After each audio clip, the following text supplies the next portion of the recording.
menatap langit di malam cerah, akan terpana memandangi bintang-bintang yang menembus kegelapan. Pemandangan yang memukau itu biasanya mendorong orang bertanya-tanya, bagaimana alam semesta yang kita huni ini berawal dan hukum-hukum apa yang mengaturnya.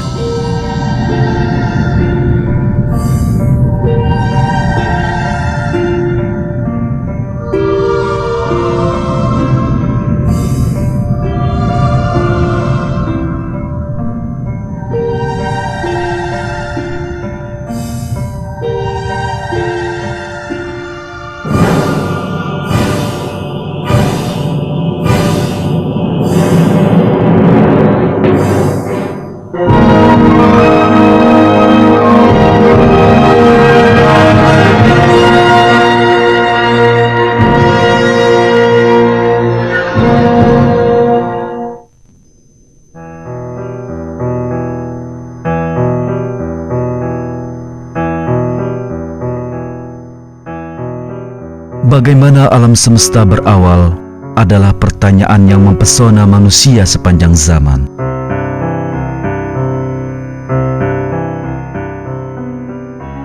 Banyak ilmuwan dan filsuf sepakat pada satu kebenaran tentang asal mula alam semesta, yakni memiliki suatu awal dan diciptakan.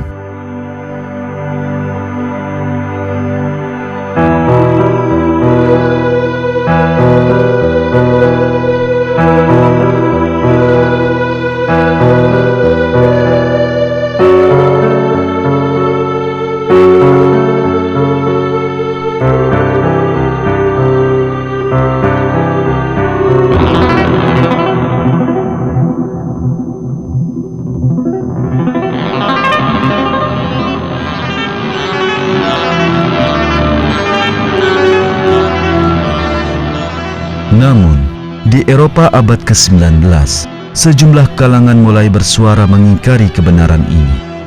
Dasar pengingkaran mereka adalah sebuah kepercayaan yang awalnya diajukan sejumlah filsuf Yunani, kepercayaan yang disebut materialisme. Sistem kepercayaan ini menganggap materi landasan mutlak keberadaan dan menolak keberadaan apapun selain materi. Kaum materialis abad ke-19 yang terpengaruh para filsuf Yunani kuno tertentu hendak menerapkan kepercayaan ini ke dalam astronomi, sehingga mereka menyatakan bahwa alam semesta tidak berawal dan sebenarnya ada untuk selamanya. Dengan demikian, mereka juga mengingkari keberadaan pencipta.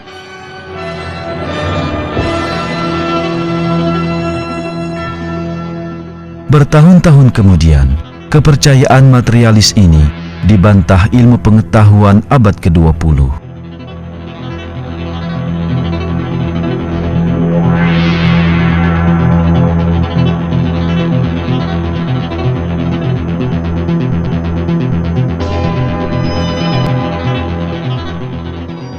Pengamatan dan perhitungan menunjukkan bahwa alam tercipta oleh suatu ledakan besar sekitar 15 miliar tahun yang lalu.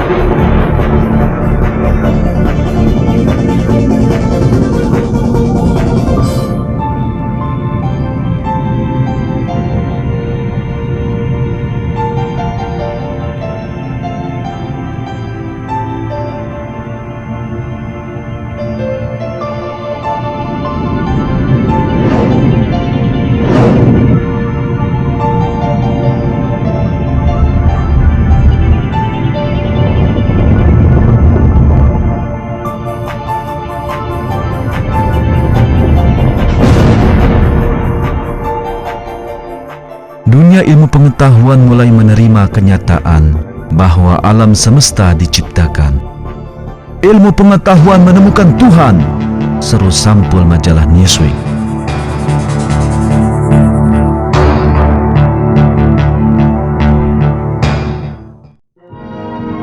Kini, marilah kita mundur ke awal 1900-an dan melihat bagaimana teori Big Bang atau ledakan besar dirumuskan.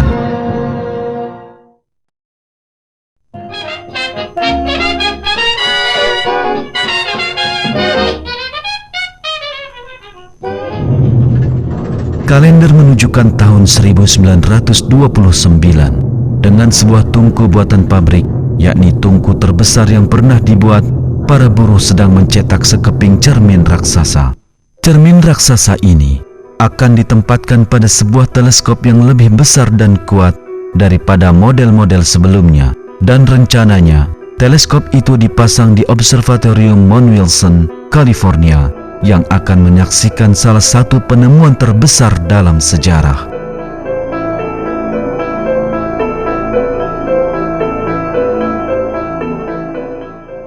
Edwin Hubble, seorang astronom termasyhur di masa itu, ialah orang di balik penemuan besar tersebut. Sebelumnya, Hubble menemukan galaksi-galaksi di luar bima sakti kita, hingga mengubah pandangan manusia pada alam semesta.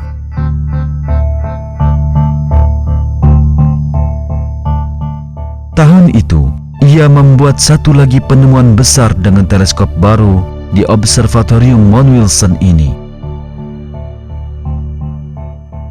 Melalui berbulan-bulan pengamatan, ia mencatat bahwa cahaya dari galaksi-galaksi lain bergeser ke warna merah. Warna merah ini bernilai fisika penting. Menurut hukum fisika, spektrum sumber cahaya yang menjauhi titik pengamatan akan perlahan-lahan bergeser ke warna merah. Karena itu, pengamatan ini menunjukkan satu fakta yang tak terungkap sebelumnya. Semua galaksi di ruang angkasa menjauhi kita.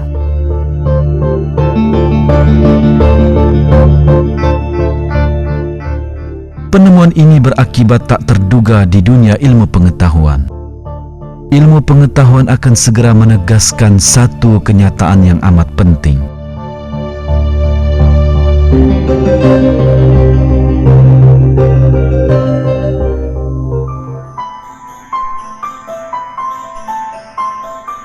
Hubble sedang menuju ke satu penemuan penting lainnya. Galaksi-galaksi bukan hanya menjauhi kita, namun juga menjauhi satu sama lain. Jarak antar galaksi bertambah seiring dengan waktu. Hanya ada satu cara menafsirkan hal ini: alam semesta mengembang.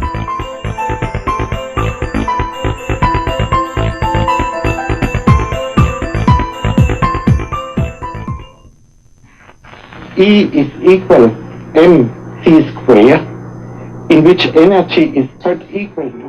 Nyatanya, mengembangnya alam semesta sudah pernah diajukan dalam sebuah teori ilmiah. Melalui perhitungan, Albert Einstein, ilmuwan terbesar abad itu, sampai ke kesimpulan bahwa alam semesta tidaklah tetap atau diam, melainkan terus-menerus mengembang. Akan tetapi, pada masa itu, model alam semesta diam adalah teori yang diterima, dan Einstein mengabaikan kesimpulan ini untuk menghindari menantang model itu. Belakangan, Einstein mengakui itulah kesalahan terbesar dalam hidupnya.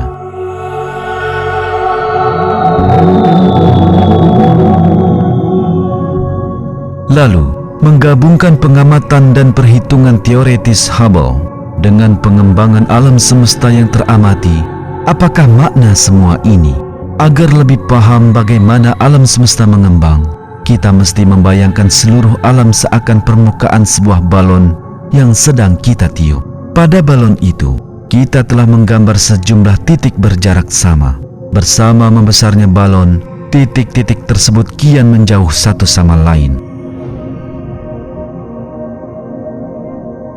Ini memperlihatkan bahwa semakin kita mundur ke masa lampau, terus hingga ke awal waktu, kita akhirnya mendapati bahwa alam semesta tidaklah lebih dari sekedar satu titik tunggal. Perhitungan menunjukkan bahwa titik tunggal ini bervolume nol dan berkepadatan tak terhingga. Namun, ilmu pengetahuan tidak mengenal titik yang bervolume nol.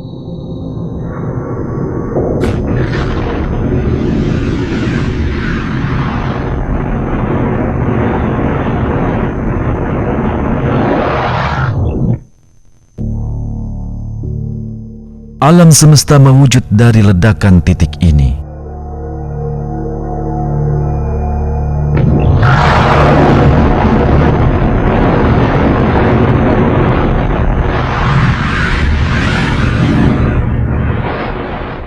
Ilmuwan menyebutnya Big Bang, yang berarti ledakan besar. Ledakan besar menunjukkan bahwa alam semesta terbentuk dari suatu ketiadaan, dengan kata lain, diciptakan.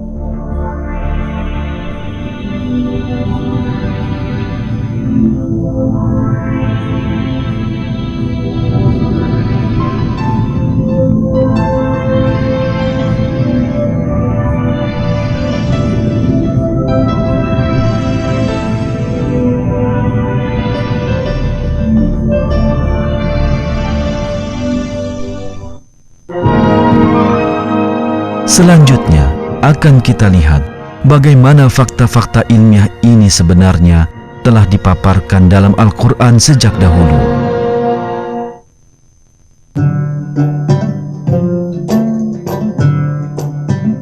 Sesungguhnya kebenaran tentang asal mula alam semesta telah disampaikan kepada manusia sekitar 14 abad sebelum penemuan Hubble.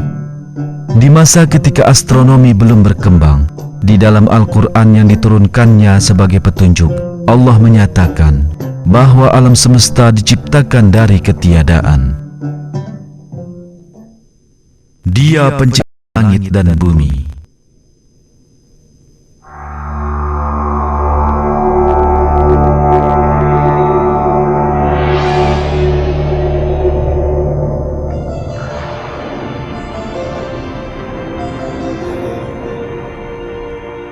Penelitian ilmiah mutakhir membuktikan bahwa semua materi yang saat ini membentuk alam semesta sebelumnya terkumpul di satu titik yang lalu menjadi terpisah.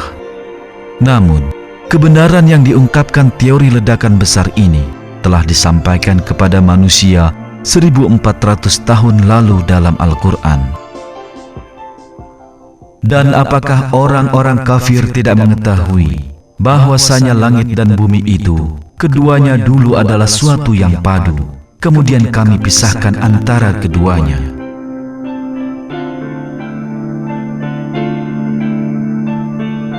Juga, berabad-abad sebelum ilmu pengetahuan berkembang, Al-Quran secara menakjubkan mengabari manusia tentang mengembangnya alam semesta.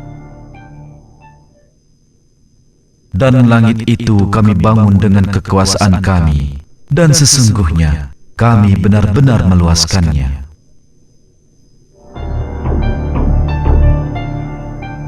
Semua fakta yang terungkap sebagai hasil penelitian ilmiah abad ke-20 sebenarnya telah disebutkan dalam Al-Quran 14 abad yang lalu, dan ini sekali lagi memperlihatkan bahwa Al-Quran itu firman Allah.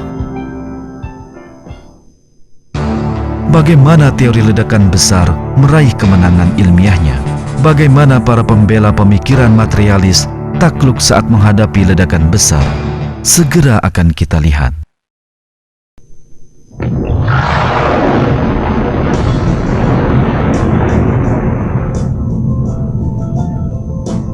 Ledakan besar menunjukkan jelas-jelas kepada dunia ilmiah bahwa alam semesta diciptakan oleh Allah dari ketiadaan. Namun, ini tak menghentikan sebagian materialis dari menolak ledakan besar secara membabi buta. Arthur Eddington, fisikawan materialis ternama, menerangkan alasan penolakan itu sebagai berikut. Secara filosofis, pernyataan bahwa tatanan alam yang ada sekarang bermula secara tiba-tiba bagi saya sangat menjijikkan.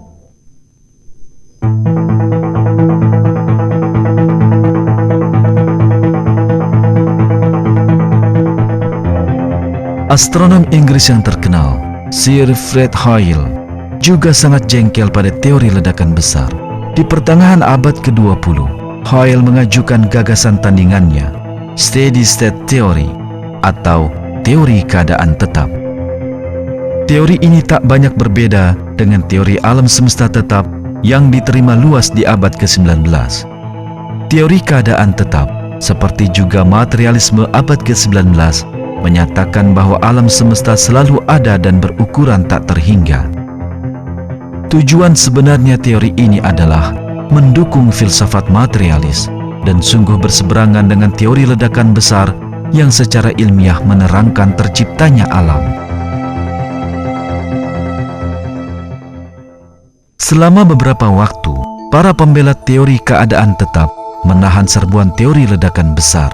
Namun, ilmu pengetahuan terus maju menggilas mereka. Di tahun 1948, ahli fisika Amerika, George Gamow, membuat satu penemuan penting tentang teori ledakan besar.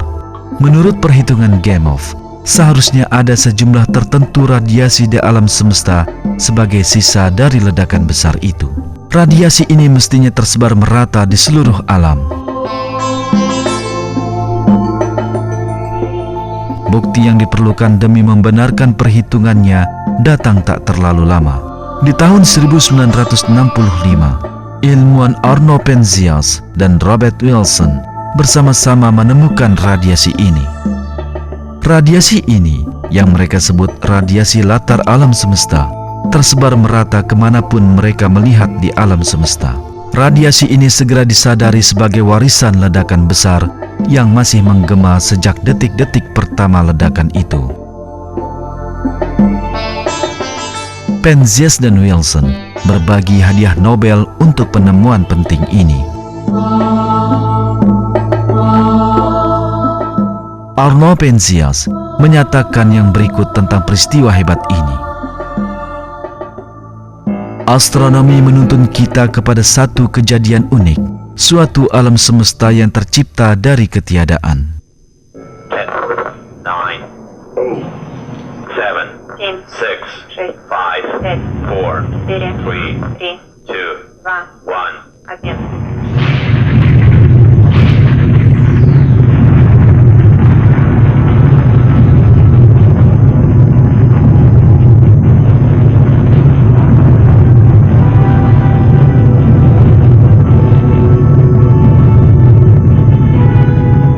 Di tahun 1989, NASA meluncurkan sebuah satelit ke angkasa untuk meneliti gejala radiasi latar alam semesta. Sensor-sensor peka pada satelit yang dinamakan Kobe itu membenarkan perhitungan Penzias dan Wilson hanya dalam 8 menit. Kobe merekam bukti sisa-sisa ledakan besar yang darinya alam semesta lahir. Penyingkapan ini, yang disebut sebagai penemuan abad itu, merupakan bukti langsung teori ledakan besar. Bukti teori ledakan besar ini diumumkan luas oleh media di seluruh dunia.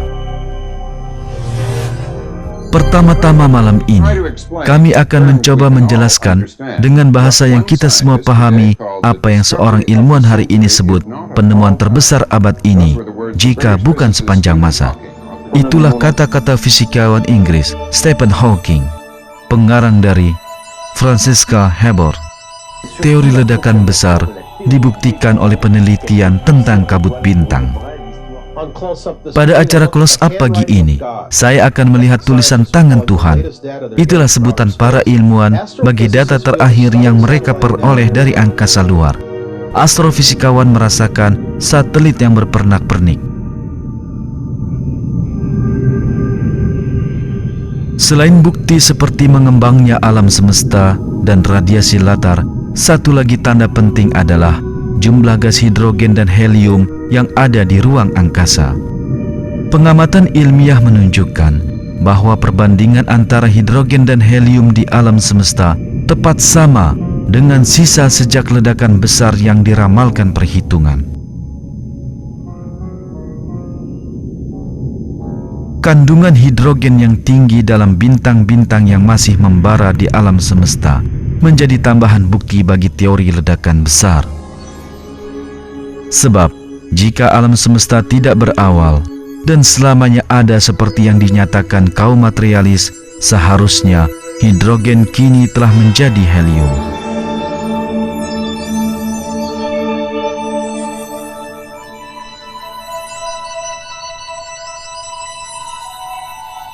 Semua bukti nyata ini menuntun kepada diakuinya teori ledakan besar di kalangan masyarakat ilmiah. Dengan cara ini, ilmu pengetahuan menemukan fakta bahwa alam semesta telah diciptakan.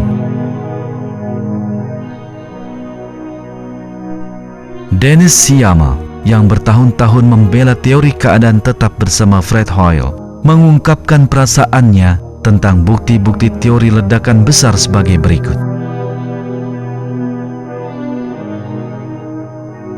Saya dahulunya pendukung teori keadaan tetap, bukan karena percaya bahwa teori itu pasti benar, tetapi karena melihatnya sangat menarik, sehingga saya ingin agar teori itu terbukti benar.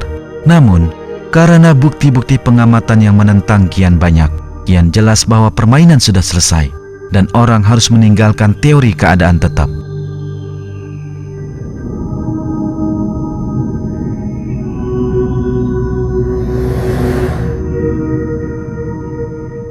Dengan kemenangan teori ledakan besar, gagasan yang menyatakan materi sudah ada selama-lamanya masuk keranjang sampah sejarah. Ilmu pengetahuan menemukan bahwa materi memiliki awal, bahwa materi telah diciptakan oleh Allah dari ketiadaan. Ini membuktikan keberadaan pencipta, sebuah kebenaran yang diingkari oleh kaum materialis. Menghadapi fakta yang tak meragukan ini, seorang filsuf ateis yang terkenal, Anthony Flew, terpaksa membuat pengakuan ini. Luas diketahui bahwa pengakuan itu baik bagi jiwa. Karena itu, saya akan mulai dengan mengakui bahwa kaum ateis harus risih pada kesepakatan terkini tentang alam semesta. Sebab tampaknya para ilmuwan kosmologi telah menyediakan sebuah bukti ilmiah bahwa alam semesta memiliki awal.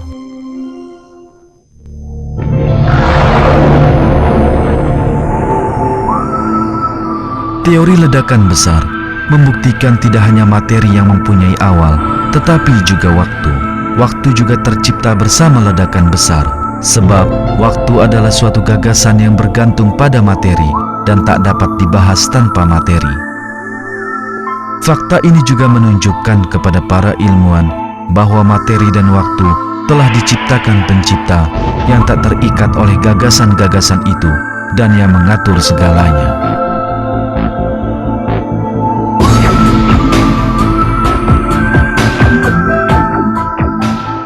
Astrofisikawan Amerika Hugh Ross, pengarang buku The Creator and the Cosmos, menulis,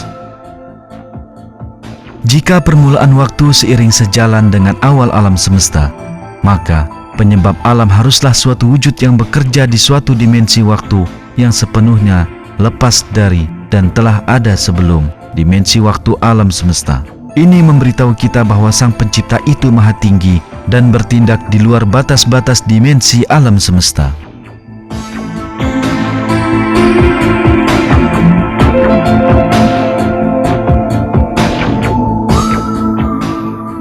Banyak ilmuwan yang mempelajari bukti ilmiah tanpa prasangka menerima keberadaan Pencipta yang Maha Kuasa.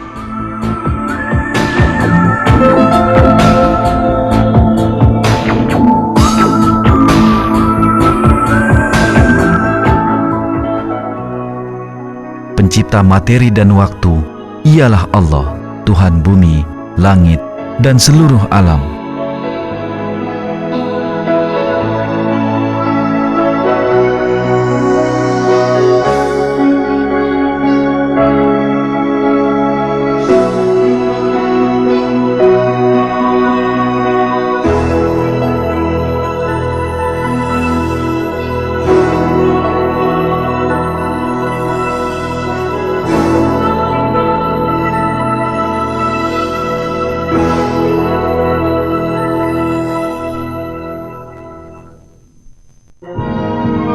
Bagaimana ilmuwan mengungkap keseimbangan halus di alam semesta? Bagaimana sebenarnya keseimbangan ajaib di alam semesta terbentuk? Jawabannya segera hadir. Ilmu pengetahuan modern tidak hanya membuktikan bahwa alam semesta diciptakan dari ketiadaan, namun juga menunjukkan bahwa tiap rinciannya adalah hasil rancangan tanpa celah. Penemuan mutakhir membuktikan alam semesta tidaklah terbentuk tanpa sengaja seperti dinyatakan kaum materialis. Sebaliknya, seluruh alam adalah ciptaan sempurna Allah.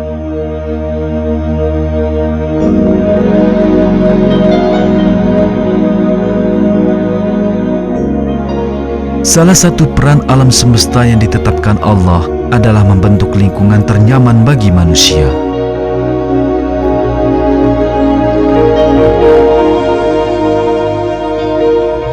Pengamatan astrofisika menunjukkan bahwa laju pengembangan alam semesta, kedudukan bumi di galaksi Bima Sakti, panjang gelombang cahaya matahari, nilai kekentalan air,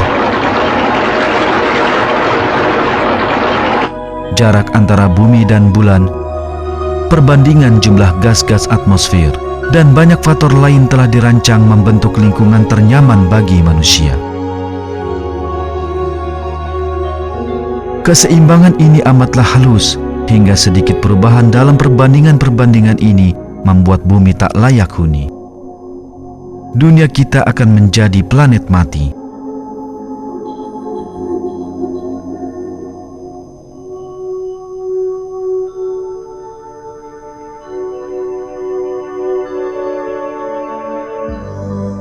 Para astronom dan fisikawan teoritis menyebut keseimbangan yang memukau ini fine-tuning atau penyelarasan cermat.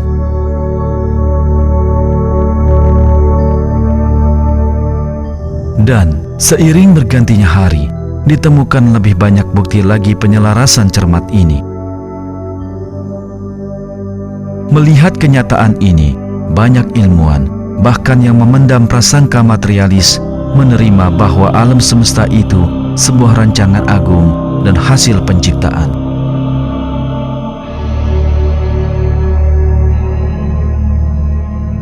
Misalnya, astrofisikawan Inggris George Ellis menulis bahwa penyelarasan cermat yang ada di alam semesta ini hanya dapat dijelaskan dengan keajaiban, dengan kata lain, melalui campur tangan Tuhan.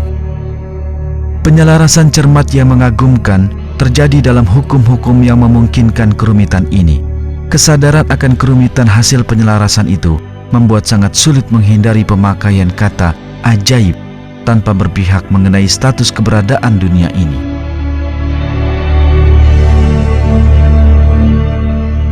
Dan Profesor John O'Keefe, seorang astronom yang bekerja untuk NASA, menyatakan, jika alam semesta tidak dibuat dengan kecermatan tertinggi, kita tidak mungkin pernah ada. Menurut saya, keadaan ini menandakan bahwa alam semesta diciptakan agar manusia dapat hidup di dalamnya. Kesimpulannya, setelah berabad-abad tipu daya materialisme, hari ini dunia ilmu pengetahuan dengan jelas menunjukkan keberadaan Allah.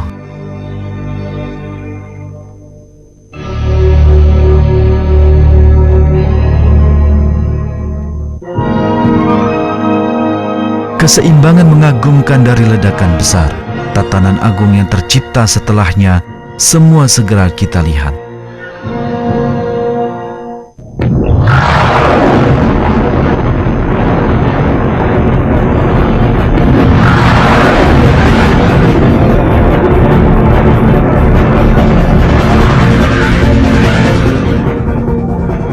Sebagaimana telah kita lihat, alam semesta yang kita huni lahir sekitar 15 miliar tahun lalu lewat sebuah ledakan besar dan terus mengembang hingga bentuknya yang sekarang. Kehampaan ruang angkasa, galaksi, planet, matahari, bumi. Singkatnya, semua susunan dan benda di alam semesta terbentuk sebagai hasil ledakan ini. Tetapi, ada satu rahasia agung. Ledakan besar adalah sebuah ledakan ajaib yang melibatkan semua materi yang diperlukan untuk membentuk alam semesta. Jika itu sebuah ledakan tak sengaja, materi yang terbentuk di dalamnya akan tersebar kemana-mana, acak tanpa aturan. Tetapi itu tak terjadi. Materi menyebar ke kehampaan ruang angkasa dan membentuk galaksi, bintang, dan tatanan bintang menurut suatu rancangan yang pasti.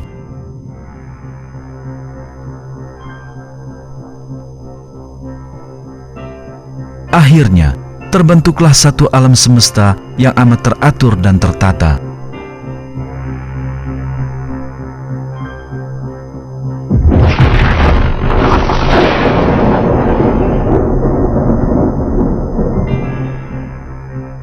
Ini suatu gagasan menakjubkan bagi banyak ilmuwan, sebab semua ledakan menghancurkan tatanan dengan memecahnya berkeping-keping. Semua ledakan berdampak merusak.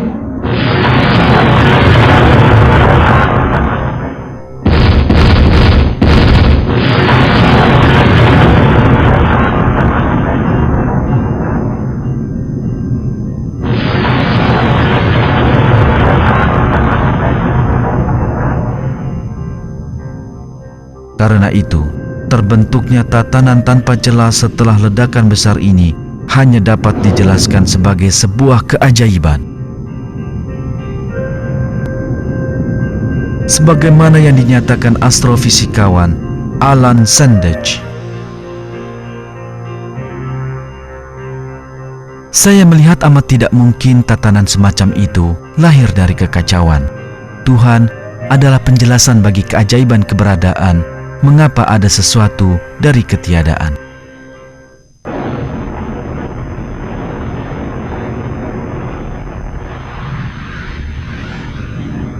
Keajaiban besar ini mengumpulkan atom-atom dengan cara tertentu, lalu membentuk alam semesta dan keseimbangan sempurna di antara miliaran galaksi, triliunan bintang, dan benda-benda langit lainnya.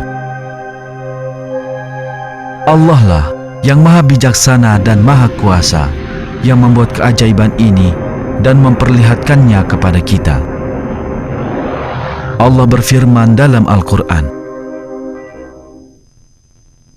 yang kepunyaannya lah kerajaan langit dan bumi, dan dia tidak mempunyai anak, dan tiada sekutu baginya dalam kekuasaannya, dan dia telah menciptakan segala sesuatu, dan dia menetapkan ukuran-ukurannya dengan serapi-rapinya.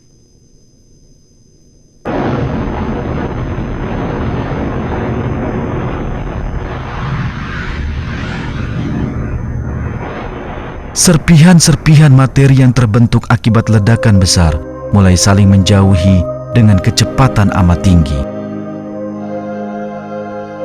Namun, jika bergerak sedikit lebih lambat, segenap materi akan menyatu sebelum tatanan-tatanan bintang sempat terbentuk, karena amat kuatnya gaya gravitasi.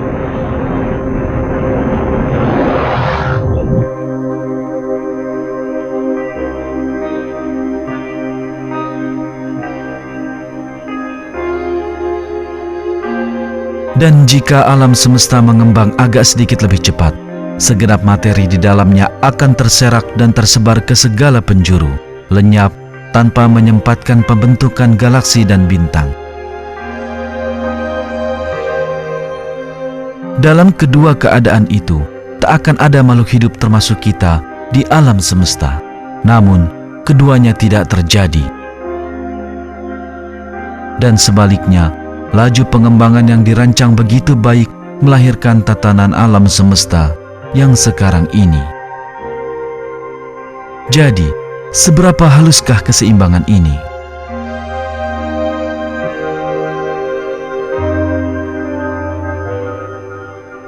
Profesor Stephen Hawking, seorang fisikawan terkemuka masa kini, menulis dalam bukunya yang terkenal, A Brief History of Time. Jika laju pengembangan sedetik setelah ledakan besar lebih lambat, bahkan hanya 1/100.000 triliun, alam semesta akan kembali menciut sebelum sempat mencapai ukurannya yang sekarang.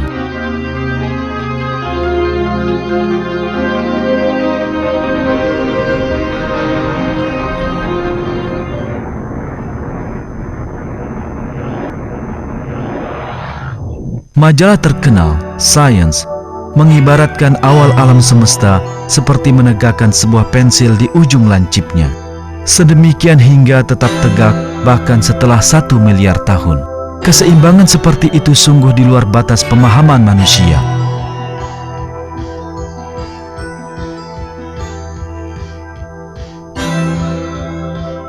Apakah yang ditunjukkan keseimbangan luar biasa ini?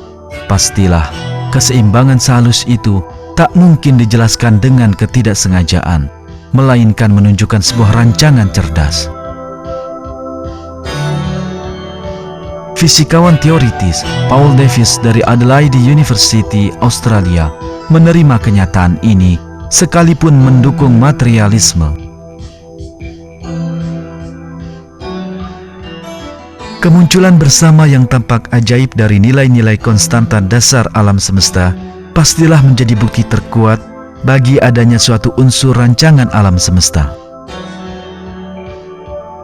Bukti-bukti nyata ilmu pengetahuan mengantarkan Davies yang materialis mengakui fakta bahwa alam semesta adalah hasil suatu rancangan dan penciptaan. Profesor astronomi Amerika Josh Greenstein membuat pernyataan senada dalam bukunya The Symbiotic Universe.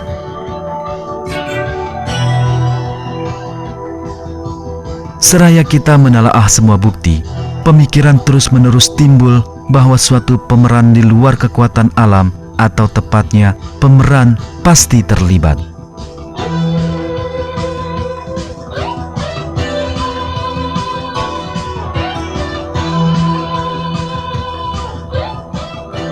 Ringkasnya, rencana dan tatanan unik di alam semesta jelas menunjukkan keberadaan pencipta yang memiliki ilmu, kekuatan, dan kecerdasan tanpa batas.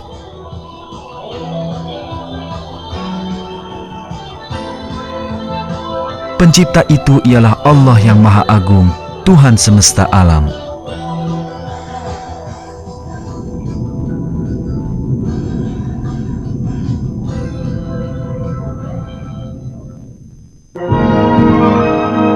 Apa gunanya ruang hampa yang sedemikian luas? Apa yang akan terjadi jika ruang angkasa tidak seluas itu? Akan segera kita saksikan.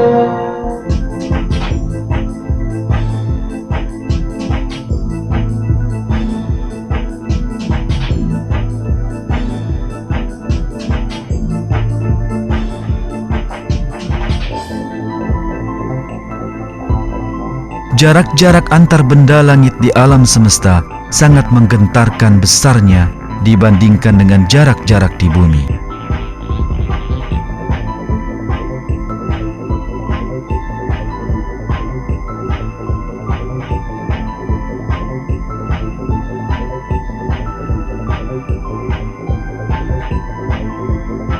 Jarak terjauh yang dapat kita tempuh di muka bumi ialah 15.000 km.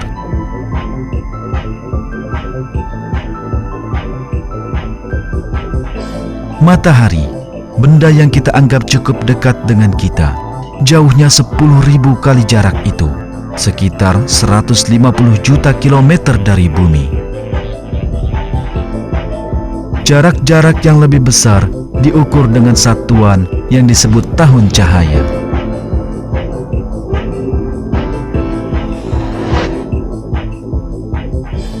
Itulah jarak yang ditempuh cahaya selama setahun, sekitar 9.460 miliar kilometer.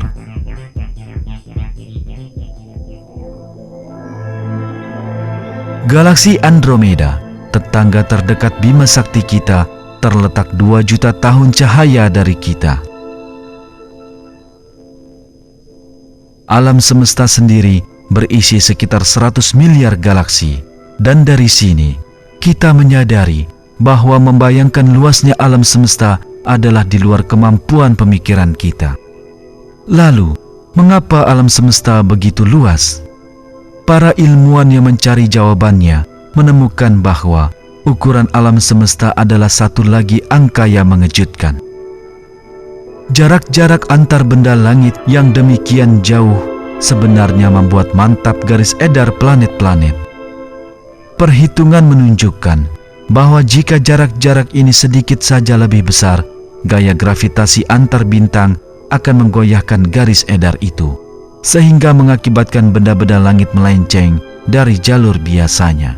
Sebaliknya, jika jarak-jarak itu sedikit lebih dekat, unsur-unsur berat yang dilontarkan ke ruang angkasa lewat ledakan bintang raksasa akan jarang sekali jatuh ke bintang atau planet lain, hingga bumi akan kekurangan unsur-unsur yang penting bagi kehidupan.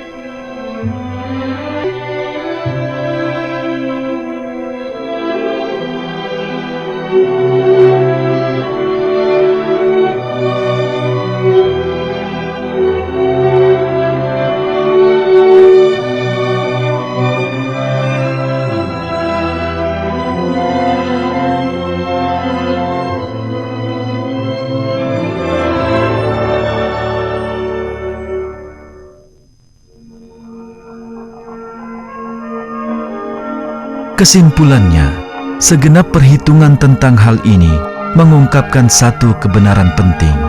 Jarak-jarak antar bintang yang ada sekarang cocok bagi keberadaan tatanan planet seperti yang kita miliki. Dalam bukunya The Symbiotic Universe, Profesor George Greenstein menulis, jika saja bintang-bintang agak lebih rapat, astrofisika tidak akan banyak berbeda. Satu-satunya perbedaan ialah pemandangan langit malam dari rerumputan tempat saya berbaring, yang akan lebih dipenuhi bintang-bintang. Dan, oh ya, satu perubahan kecil lainnya, tidak akan ada saya untuk memandangnya. Segenap ruang yang percuma. Di sisi lain, dalam pemborosan inilah terletak keselamatan kita. Manfaat lain dari jarak antar galaksi yang amat besar adalah mencegah benda-benda raksasa yang bertualang di angkasa saling bertubrukan. Jika alam semesta tidak begitu luas, meteor-meteor raksasa yang mondar-mandir bisa menghantam bumi dan menghancurkan segenap kehidupan di planet kita.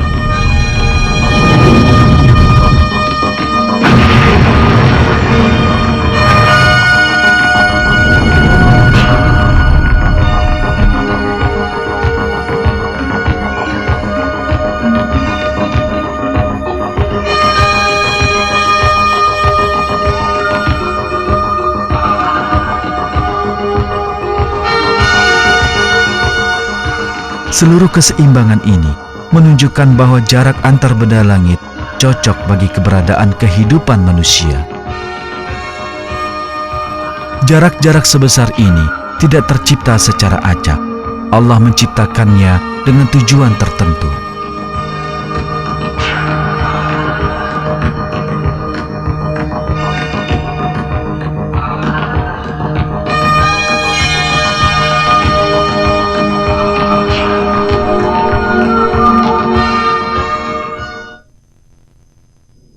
Yang telah menciptakan 7 langit berlapis-lapis.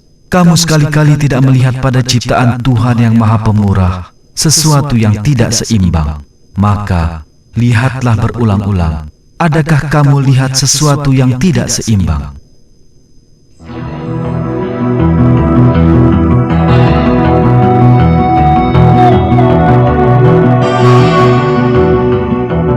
Informasi yang Anda saksikan dalam film ini menunjukkan sejumlah kebenaran penting.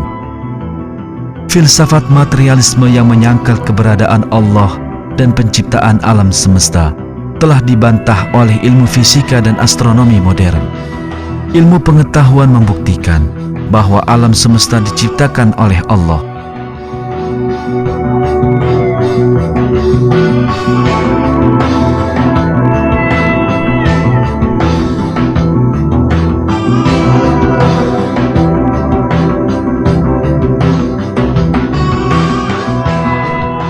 Ada rencana, tatanan, dan rancangan di setiap rincian alam semesta. Allah menciptakan keseimbangan-keseimbangan yang cocok untuk manusia.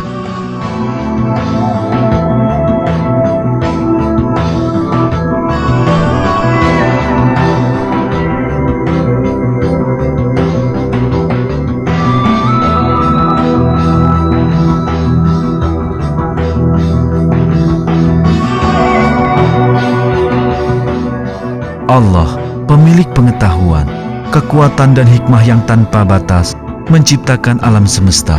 Dan tugas kitalah mengenali dan menghargai penciptaan ajaib ini.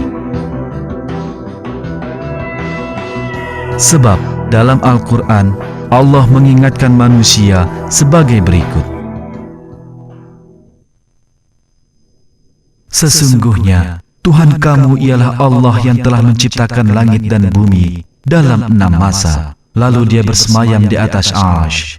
Dia menutupkan malam kepada siang yang mengikutinya dengan cepat, dan diciptakannya pula matahari, bulan, dan bintang-bintang. Masing-masing tunduk kepada perintahnya. Ingatlah, menciptakan dan memerintahkan hanyalah hak Allah. Maha suci Allah, Tuhan semesta alam.